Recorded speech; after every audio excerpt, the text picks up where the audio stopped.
All right, let's dive into one of the most powerful things AI can do right now: generate text. I mean, from the chatbots we talk to articles that pop up online, machines can now write in a way that is just shockingly good. So let's pull back the curtain and see how this digital magic actually works. And that's really the big question, isn't it? How can a bunch of code and data create something that feels, well, human?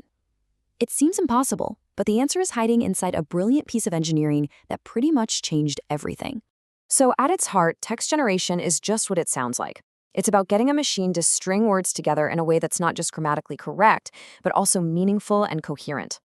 So, where does this technology actually show up in our lives? Well, the truth is, if you've been on the internet at all today, you've probably already run into it.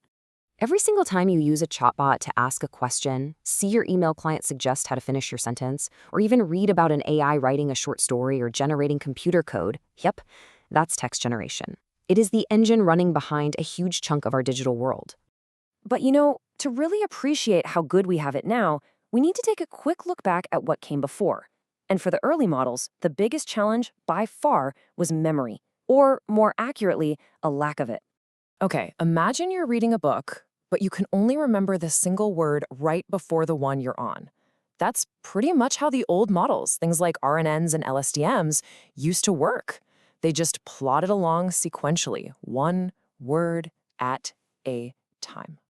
And yeah, as you can guess, this created huge problems. They'd get to the end of a long sentence and have totally forgotten what the beginning was about. The whole process was painfully slow, and they suffered from a kind of digital amnesia where crucial context would just disappear. We absolutely needed a better way. And that better way arrived in 2017. It was called the Transformer. And look, this wasn't just a small improvement. It was a total redesign, a complete rethinking of how a machine could process language. It was a real breakthrough. Just look at this timeline. You can see the clear dividing line. Before 2017, everything was slow and sequential. Then, this one landmark paper gets published, and it has the best title ever, Attention is All You Need, and boom, it kicks off a whole new era of parallel processing. The game completely changed. And this comparison just says it all. Instead of reading one word at a time, transformers look at the entire sentence at once. They see the whole picture. And that single shift is the reason today's AI can understand context, carry a conversation, and write something that actually makes sense. So how in the world do they do that? The secret ingredient is a mechanism called self-attention. Now, I know it sounds really complex, but the core idea behind it is surprisingly intuitive. Let's use this simple sentence as an example. For any human reading this, it's completely obvious what the word "it" is referring to. But for a machine, that's the puzzle.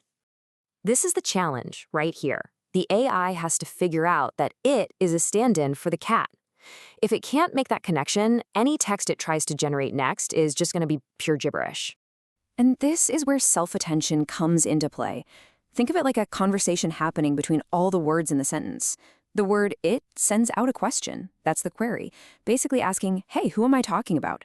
Every other word holds up a little sign describing itself. That's the key. The cat key is a really strong match for the "it" query, so the model instantly knows they're connected. That simple connection is what unlocks the sentence's real meaning.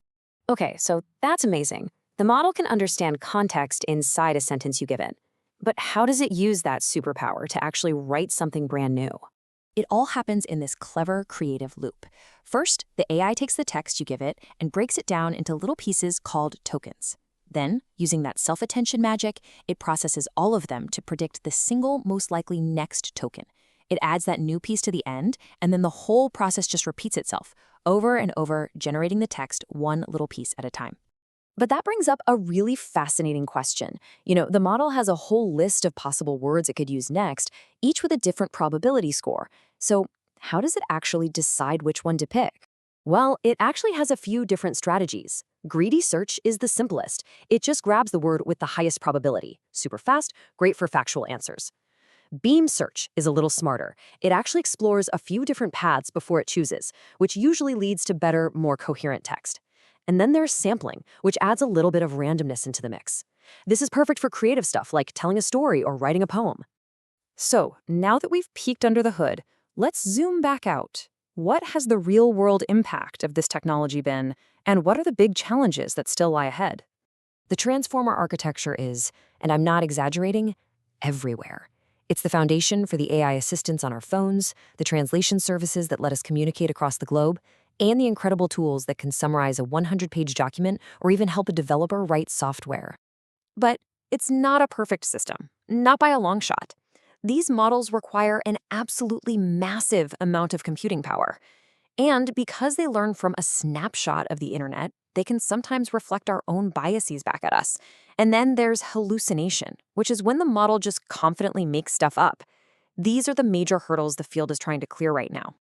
So, solving these problems isn't just about building bigger models. It's about building smarter, more responsible ones. It's about carefully tuning both the architecture and the data to make this technology more reliable and truly useful for everyone. And that really leaves us with a final, massive thought. As these machines become more and more fluent in our own language, what does that mean for us? It pushes us to think deeper about truth, about creativity, and about authenticity in a world where that line between human and machine-generated writing is getting blurrier every single day.